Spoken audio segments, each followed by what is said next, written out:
दोस्तों, क्या आप रुद्राक्ष पहनने के शौकीन हैं या फिर किसी ग्रह के वश आपको रुद्राक्ष धारण करने की कोई मजबूरी है?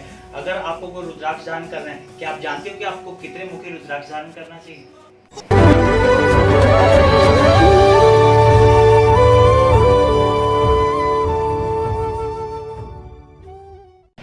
ओम श्री गणेश नमः। दोस्तों, भोले के करोड़ों करोड़ों भक्त हैं जिनको रुद्राक्ष पहनने का बहुत ज्यादा चाव रहता है। वो लोग रुद्राक्ष की या फिर माला पहनते हैं या फिर एक रुद्राक्ष लेकर उसको जड़वा लेते हैं, या वो सोने में या फिर चांदी में। तो क्या आप जानते हो कि आपको रुद्राक्ष पहनना चाहिए या फिर नहीं पहनना चाहिए? अगर आपका आंसर हाँ है, तो आपको क्या पता है कि आपको कितने मुखी रुद्राक्ष पहनना चाहिए और कितने मुखी रुद्राक्ष के कौन कौन से गुण होते हैं? ये सब आज मैं आपको इस वीडियो में बताने वाला हूं।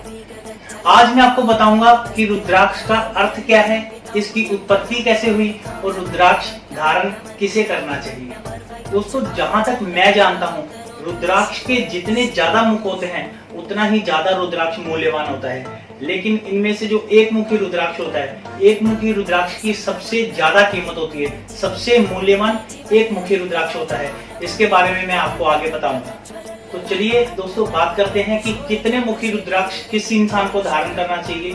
तो इससे पहले मैं आगे बढ़ूं, वही मेरी अपील कि लोगों ने अभी तक मेरा चैनल अभी तक सब्सक्राइब नहीं किया, उसे सब्सक्राइब कर ले ताकि आने वाले सारी वीडियोस के नोटिफिकेशन आपके पास आते रहे। इसलिए आप बेल का आइकन भी प्रेस कर दें। दोस्तों, रुद्राक्ष एक फल की गुठली है। इसका जो ज्यादा उपयोग होता है वो अध्यात्म के क्षेत्र में ही किया जाता है। रुद्राक्ष का अगर हम संधि निषेध करें, रुद्र प्लस अक्ष यानी कि शंकर, और अक्ष का होता है, रुद्र का होता है शंकर और अक्ष का होता है आंसू। शंकर की आंख का आंसू, या फिर आप इसको शंकर की आंख की पानी की बूंद भी कह सकते हैं। बहुत जगह ऐसा वर्णन भी है कि जब माता सती हुई थी तो उस समय जब उनके 56 उनके पिंड हो गए थे, उस दौरान जब शंकर जी उनको लेके जब भाग रहे थे, रो रहे थे, तो उस समय जब शंकर जी के आंख से आंसू छलके, उसी से ही रुद्राक्ष की उत्पत्ति हुई। दोस्तों, किसी भी धार्मिक अनुष्ठान या फिर आप किसी भी तरह की पूजा के लिए, किसी भी तरह के मंत्र जाप के लिए आप रुद्राक्ष की माला का उपयोग कर सकते हैं। हालांकि जितने भी ग्रह हैं उन सबकी अलग से एक एक माला बनी हुई है, लेकिन अगर आपके पास सिर्फ रुद्राक्ष की माला है तो केवल रुद्राक्ष की माला ही काफी है किसी भी तरह की पूजा अनुष्ठान पूरा करने के लिए, उसके मंत्र जाप को करने के लिए। दोस्तों, अगर हम बात करें एक मुखी रुद्राक्ष की, तो एक मुखी रुद्राक्ष, इसे साक्षात शिव माना गया है। तो एक मुखी रुद्राक्ष अगर आप कोई धारण करते हैं तो इससे जितने भी पाप होते हैं उनसे आपको मुक्ति मिल जाती है। एक मुखी रुद्राक्ष आपको सभी भय और चिंताओं से मुक्त कर देता है। एक मुखी रुद्राक्ष धारण करने से लक्ष्मी को प्राप्त करने का भी आप बहुत ज्यादा एक मार्ग प्रशस्त करते हैं। और इसके साथ साथ एक मुखी रुद्राक्ष, क्योंकि ये एक नंबर है इसका, इसलिए एक नंबर ही सूर्य का है, तो इससे सूर्य भी ग्रह से इसका सीधा सीधा ताल्लुक है।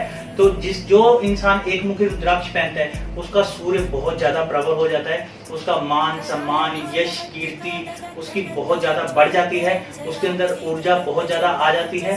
और मैं आपको यहाँ पर एक बात और बता देना चाहता हूँ कि रुद्राक्ष के कई प्रकार होते हैं, जैसे नेपाल का रुद्राक्ष, इंडोनेशिया का रुद्राक्ष और रामेश्वरम का रुद्राक्ष, जिसमें से कि नेपाल का रुद्राक्ष सबसे ज्यादा बेहतर माना गया है, क्योंकि एक मुखी रुद्राक्ष नेपाल से भी होता है, इंडोनेशिया से भी होता है और रामेश्वरम से भी होता है। तो इंडोनेशिया का बहुत ज्यादा सस्ता मिल जाएगा, रामेश्वरम का भी कोई बहुत ज्यादा महंगा नहीं है, लेकिन नेपाल का आपको असली रुद्राक्ष एक मुखी मिलना लगभग असंभव है। अगर आपको किसी को वो मिल भी जाता है, किसी के थ्रू नेपाल का असली रुद्राक्ष एक मुखी मिल भी जाता है, तो शायद आप उसे खरीद ना पाए, क्योंकि उसकी एक्चुअल कीमत लाखों में नहीं करोड़ों में भी हो सकती है। मैं कोशिश करता हूं कि मैं जितने साधारण से साधारण तरीके से आपको बता सकूं, ताकि मैं टेक्निकल लैंग्वेज उसमें ना यूज करूं, जिससे आपको मेरी बात अच्छे से समझ आए। जो ये मेरी वीडियो देख रहा है उसको शायद हर वीडियो अगर कोई देखेगा तो उसको जो मैं कहना चाहता हूँ उसको बड़े अच्छे से समझ आएगा। तो चलिए अब मैं बात करता हूँ रुद्राक्ष दो मुखी की, कि दो मुखी रुद्राक्ष पहनने से क्या होता है। दो मुखी रुद्राक्ष, जिसे हम अर्धनारीश्वर भी कहते हैं, दो मुखी रुद्राक्ष का संबंध सीधा सीधा चंद्रमा से होता है। तो चंद्रमा से संबंध होने के कारण जो इसको धारण करता है उसका मन बहुत ही शांत रहता है, उसके अंदर एक एकाग्रता बनी रहती है, उसके गुस्से पे भी उसका कंट्रोल रहता है। जो लोग आंख और किडनी के रोगी हैं उनके लिए दो मुखी रुद्राक्ष बहुत ज्यादा लाभदायक है। उनको आंख और किडनी के रोग में उनको उभारने में बहुत ज्यादा मदद करता है। और दो मुखी रुद्राक्ष पति और पत्नी के संबंधों को भी उसमें मधुरता लेके आता है। जिन लोगों के आपस में पति पत्नी की नहीं बने वो भी इसको धारण कर सकते हैं। अब बात करेंगे दोस्तों हम तीन मुखी रुद्राक्ष की। तीन मुखी रुद्राक्ष जो कि साक्षात ब्रह्म स्वरूप रुद्राक्ष माना गया है। इसमें बहुत ज्यादा पावर है रुद्राक्ष में और इसका जो संबंध है सीधा सीधा वो है मंगल देवता से, यानी कि मंगल ग्रह से। तो मंगल ग्रह से इसका संबंध होने के कारण आपको जिसको भी प्रॉपर्टी से रिलेटेड किसी भी तरह का कोई भी विवाद रहता है या कोई भी प्रॉब्लम रहती है या फिर वो प्रॉपर्टी वो तीन मुखी रुद्राक्ष पहनते हैं तो उनका वो योग बनना शुरू हो जाता है।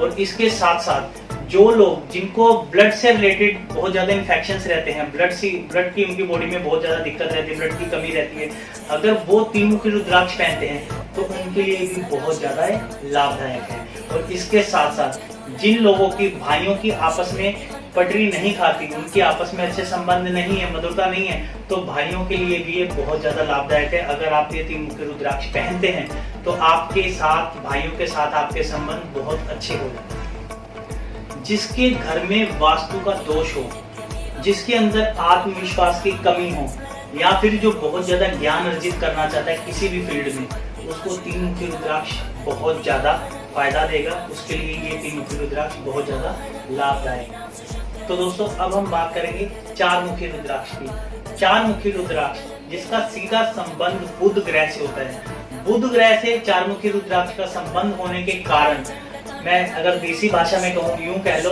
कि जो लोग चार मुखी रुद्राक्ष पहनेंगे उनकी बुद्धि ठिकाने पे रहेगी। उनकी बुद्धि में किसी भी तरह की कोई भी नेगेटिविटी चीज नहीं आएगी, कोई इधर उधर की बात नहीं आएगी। वो अपने काम के लिए अपने हर चीज के लिए बड़े फोकस्ड रहेंगे। और जो चार मुखी रुद्राक्ष पहनता है, जो लोग अस्वस्थ रहते हैं उनको ये रुद्राक्ष बहुत ज्यादा जरूरी है। अगर वो बीमार रहते हैं, दवाइयां खाते रहते हैं और वो चार मुखी रुद्राक्ष पहन लेंगे तो वो उस चीज से बड़ी जल्दी उभर के बाहर आ जाएंगे, वो बीमारियों से निकल जाएंगे। जो चार मुखी रुद्राक्ष धारण करता है वो अक्सर खुश ही रहेगा और नाक, कान, चर्म रोग या फिर दमे की प्रॉब्लम अगर उसको है या फिर गले की, तो वो भी उसको बड़ी जल्दी उसमें आराम मिलेगा। आप में से बहुत से लोग शायद ये भी जानने के लिए उत्सुक होंगे कि रुद्राक्ष हमें कौन सी धातु में पहनना चाहिए, चांदी में पहनना चाहिए या सोने में पहनना चाहिए या फिर किसी अन्य धातु में। तो मैं आपको एक चीज बता दूं, आप चांदी में तो इनमें से कोई भी रुद्राक्ष धारण कर ही सकते हैं, लेकिन अगर आप चाह रहे हैं कि मैं इसको अष्ट धातु, तांबा, पीतल या फिर सोने में धारण करूं तो उसके लिए आपको पूछना पड़ेगा। आप मेरे को कमेंट बॉक्स में, कमेंट सेक्शन में जाके पूछ सकते हैं, क्योंकि अगर मैंने इसके ऊपर वीडियो बना ली एक एक रुद्राक्ष को कौन कौन सी धातु में पहनते हैं, उसकी पूजा विधि क्या है, क्योंकि इन सबकी विधि पहनने की भी अलग अलग है। तो इसलिए ये चीज मैं आपको एक वीडियो में नहीं बता सकता, क्योंकि अभी यही वीडियो बहुत ज्यादा लंबी खींचने वाली है। मेरे हिसाब से ये वीडियो शायद इसके 4 पार्ट होंगे। जी हाँ, 4 पार्ट। रुद्राक्षों की जो जानकारी है यही मैं मुश्किल से 4 वीडियो में बता पाऊंगा। तो इसके लिए अगर आप मेरे को रिक्वेस्ट करेंगे तो मैं शायद इसके लिए एक अलग से वीडियो बनाऊं, या फिर आपका कोई क्वेश्चन हो तो आप मेरे को कमेंट बॉक्स में जाके पूछ सकते हैं कि इसकी विधि कौन सी है। और हाँ, आप सारे रुद्राक्ष सोने में नहीं धारण कर सकते। आप मुझसे पूछ सकते हैं कि इनमें से कौन सा सोने में धारण कर सकते हैं, तो मैं आपको